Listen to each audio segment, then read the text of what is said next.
Hello and welcome everyone to our YouTube channel HardReset.Info.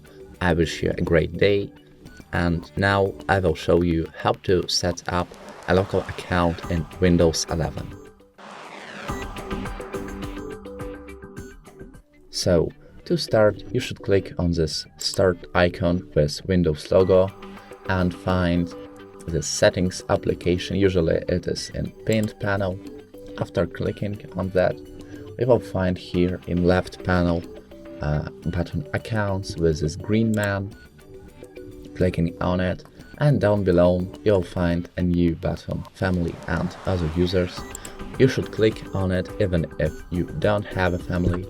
And here in the center of display we have this purple button, add account. We want this. You can skip all the steps with adding additional information like I don't have, so you should click I don't have this person sign in information, and you will do the same with Microsoft account. You can add all this information later after creating simple local account. Here you should name it. It will be maybe Microsoft Enjoyer,